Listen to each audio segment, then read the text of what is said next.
बाबा साहब अम्बेडकर ने भाई साहब 70 साल पहले संविधान बनाया था। बाबा साहब अम्बेडकर ने कहा था एक आदमी का एक वोट। कहा था नहीं कहा था? चाहे अमीर हो चाहे गरीब हो, एक आदमी का एक वोट। चाहे आदमी हो चाहे औरत हो, एक आदमी का एक वोट। चाहे वो इस जात का हो चाहे हिंदू हो चाहे मुसलमान हो, एक आदमी का एक वोट। चाहे वो तमिलनाडु का हो चाहे वेस्ट बंगाल का, यूपी का हो, बिहार का, एक आदमी का एक वोट। और इन्होंने कर दिया दिल्ली वालों का आधा वोट। दिल्ली आधा राज्य, दिल्ली सरकार आधी सरकार। ये तो बेइज्जती की बात है भाई साहब, ये तो अपमान की बात है। गलत तो नहीं कह रहा जी? इसके लिए तो लड़ना पड़ेगा। आप लोगों ने 4 साल पहले हमको जिम्मेदारियां दी थी। आपने स्कूल की जिम्मेदारी दी थी, हमने स्कूल ठीक कर दिए। आपने अस्पतालों की जिम्मेदारी दी थी, अस्पताल ठीक कर दिए। आपने सड़कों की जिम्मेदारी दी थी, पूरी दिल्ली में घूम घूम के मैं सड़कें ठीक करा रहा हूं। आपने पानी की जिम्मेदारी दी थी, पानी ठीक करा रहे हैं। आपने सीवर की जिम्मेदारी दी थी, आपने सीसीटीवी कैमरों की जिम्मेदारी दी थी, वो सारे ठीक कर रहे हैं। लेकिन कई सारे मसले ऐसे हैं जो तब तक नहीं ठीक हो सकते जब तक दिल्ली पूर्ण राज्य नहीं बनेगी। मैं आपको जैसे अभी मनीष जी ने 3-4 उदाहरण दिए थे, आज दिल्ली के अंदर हमारी लड़कियां अपने आप को सुरक्षित महसूस नहीं करती। इतनी सारी महिलाएं बैठी हैं। अगर लड़की सवेरे सवेरे कॉलेज से बाहर कॉलेज के लिए जाती है, माँ बाप का दिल धक धक करता रहता है, पता नहीं ठीक ठाक वापस आएगी नहीं आएगी। गलत तो नहीं कह रहा बहन जी? माँ बाप का दिल धक धक करता रहता है। गली से बाहर, घर से बाहर निकलती है, गली में लड़के छेड़ते हैं। मैं आपसे पूछता हूँ, आप पुलिस वालों के पास जाते हो, पुलिस सुनती है आपकी? पूरे दिल्ली के अंदर गली गली के अंदर नशा बिक रहा है, बिक रहा नहीं बिक रहा? पूरे दिल्ली के अंदर गली गली के अंदर नकली दारू बिक रही है। क्यों नहीं पुलिस वाले एक्शन लेते? पूरी दिल्ली के अंदर चोरी चकारी चारों तरफ इतनी बढ़ गई है। मोटरसाइकिल चोरी हो रही है, गाड़ियां चोरी हो रही है, चेन स्नैचिंग हो रही है, गुंडागर्दी बढ़ रही है, नशा बिक रहा है, स्मैक बिक रहा है। और आप पुलिस के पास जाते हो, पुलिस हमारी सुनती नहीं है।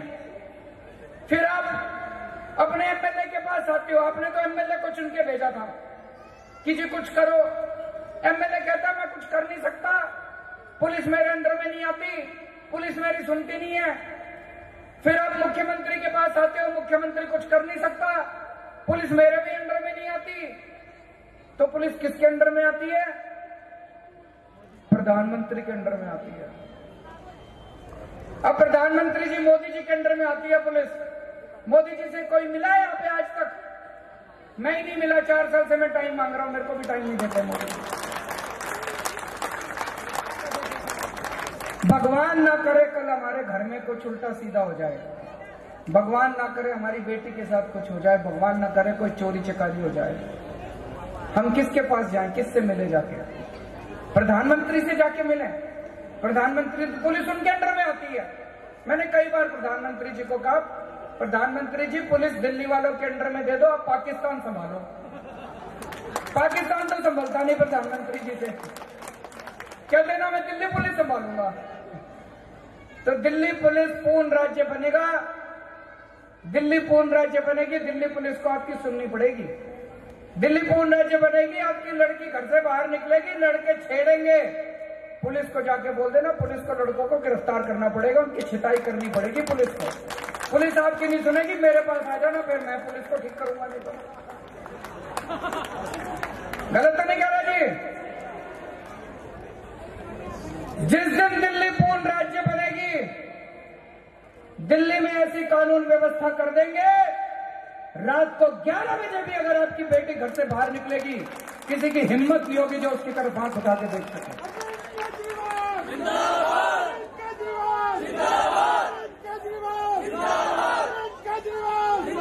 जब हमारी सरकार बनी, सरकारी स्कूलों का बुरा हाल था। 4 साल में स्कूल ठीक करे नहीं करे? वही टीचर हैं, वही प्रिंसिपल, वही हेडमास्टर, वही स्टाफ, कुछ नहीं बदला। सरकार बदल गई, सारे स्कूल ठीक हो गए। 4 साल पहले जब हमारी सरकार बनी, सरकारी अस्पतालों का बुरा हाल था दिल्ली सरकार के। सरकारी अस्पताल ठीक करे नहीं करे? वही डॉक्टर, वही नर्सें, वही स्टाफ, वही अफसर। सरकार सरकारी अस्पताल ठीक कर दिया। दिल्ली पूर्ण राज्य बनेगी, वही दिल्ली पुलिस, वही एसएचओ, वही इंस्पेक्टर, वही पुलिस वाले दिल्ली के अंदर कानून व्यवस्था ऐसी कर देंगे दोस्तों कि दिल्ली को सब लोगों के लिए सुरक्षित करेंगे, शानदार कानून व्यवस्था करके दिखाएंगे दिल्ली के अंदर। अभी जैसे मनीष जी ने कहा, आपके बच्चे के अगर 12वीं क्लास में 90% नंबर भी आ जाए ना, तो दिल्ली के किसी कॉलेज में एडमिशन नहीं मिलता। हमारे टाइम में फर्स्ट डिवीजन आया करती थी, 60% नंबर, तो खुशी मनाया करते थे कि बच्चे के 60% आ गए। आज 90% नंबर भी आ जाए तो किसी कॉलेज में एडमिशन नहीं मिलता। बाकी सारे राज्यों में ऐसा है भाई, उसी राज्य के रहने वाले बच्चों को 85% कॉलेजों में उस राज्य के बच्चों के रिजर्व होता है। दिल्ली में एक बहुत बड़ा कॉलेज है, दिल्ली यूनिवर्सिटी का। पिछले साल उसमें 150 सीट निकली, 150 में से 140 बच्चे तमिलनाडु के आए। हम खिलाफ नहीं है किसी के, लेकिन अगर 150 में से 140 बच्चे तमिलनाडु के आएंगे तो हमारे बच्चे कहां जाएंगे, हमारे बच्चे कहां पढ़ेंगे? अपने दिल्ली के कॉलेजों में दिल्ली के बच्चों की 85% सीट रिजर्व होनी चाहिए, नहीं होनी चाहिए? दिल्ली से जो बच्चा 12वीं पास करे, 12वीं पास जो बच्चा दिल्ली से करे, ऐसे बच्चों की 85% सीट दिल्ली के कॉलेजों में रिजर्व होनी चाहिए। हाथ खड़े करके बताओ, होनी चाहिए नहीं होनी चाहिए? 4 साल पहले हमने मोदी जी को चिट्ठी लिखी।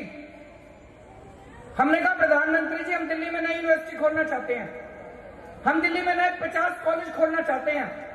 आज 4 साल हो गए, अभी तक परमिशन नहीं दी मोदी जी ने। एक बार और 10 दिन भूखे रहना पड़ेगा तो परमिशन देंगे। 4 साल से इन्होंने परमिशन नहीं दी।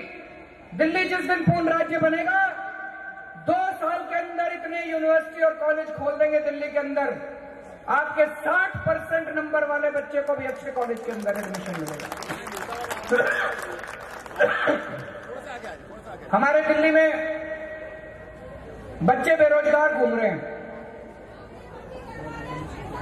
आ रहा हूं अम्मा, उस पे भी पक्की नौकरी पे भी आ रहा हूं।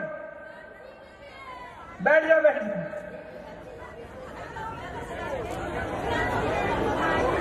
अम्मा कह रही है नौकरी पक्की करा दे। अम्मा, मैंने 10 बार ऑर्डर कर दिया नौकरी पक्की करने का, 10 बार ऑर्डर कर दिया। कैबिनेट में आपकी सरकार ने प्रस्ताव पारित कर दिया कि जितने ठेके पे काम कर रहे हैं सबकी नौकरी पक्की की जाए, जितने कच्चे कर्मचारी हैं सबकी नौकरी पक्की की जाए।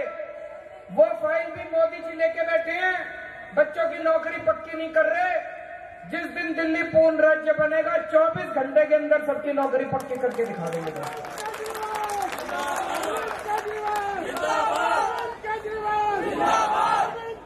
अम्मा, हमारे हाथ मजबूत करने पड़ेंगे, थोड़े से हमारे साथ देना पड़ेगा।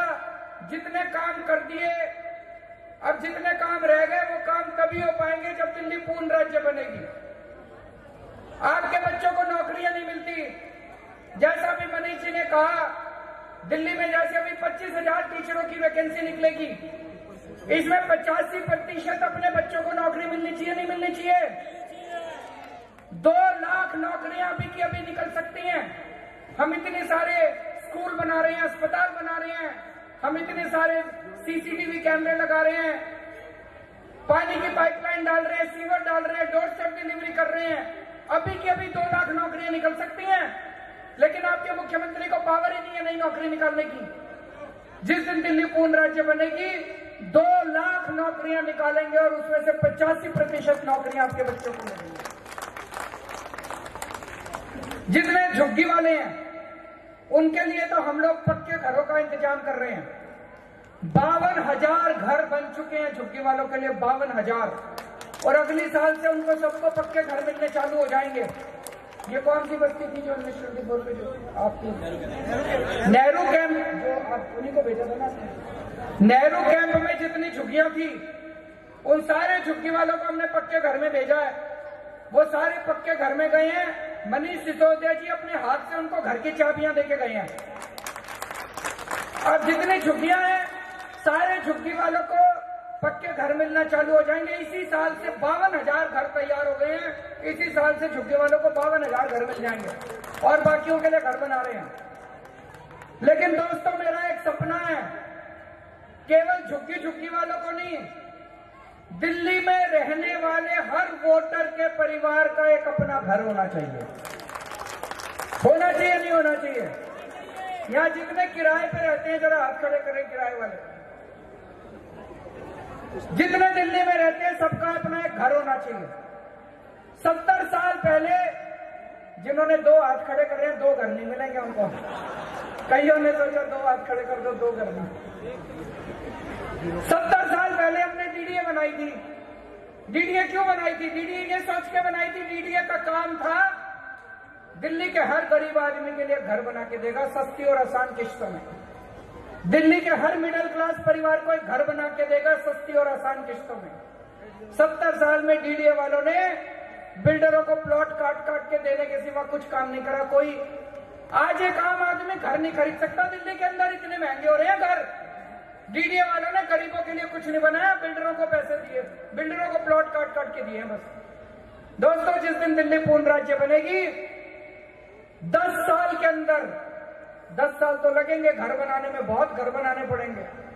10 साल के अंदर दिल्ली में रहने वाले हर वोटर के परिवार को एक मकान बना के देंगे सस्ती और आसान किस्तों के अंदर। आप सोच रहे होंगे केजरीवाल आज बड़ी बड़ी हंक रहा है, बड़ी बड़ी फेंक रहा है। मैं सारी प्लानिंग करके आया हूं। पढ़ा लिखा आदमी हूं मैं, फर्जी डिग्री नहीं है मेरी।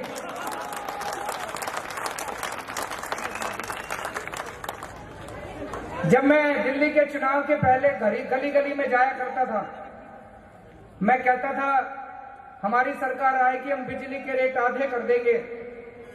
ये बीजेपी कांग्रेस वाले, मीडिया वाले मेरा मजाक उड़ाते थे, कहते थे केजरीवाल झूठ बोल रहा है, बिजली सस्ती नहीं हो सकती। भाई साहब, सरकार बनने के 1 महीने के अंदर करके दिखा दी थी। करी थी नहीं करी थी? आज भी पूरी प्लानिंग करके आया हूं। जिस दिन दिल्ली पूर्ण राज्य बनेगी, 10 साल के अंदर हर दिल्ली के वोटर को एक मकान बना के दे देंगे सस्ती और आसान किस्तों के अंदर।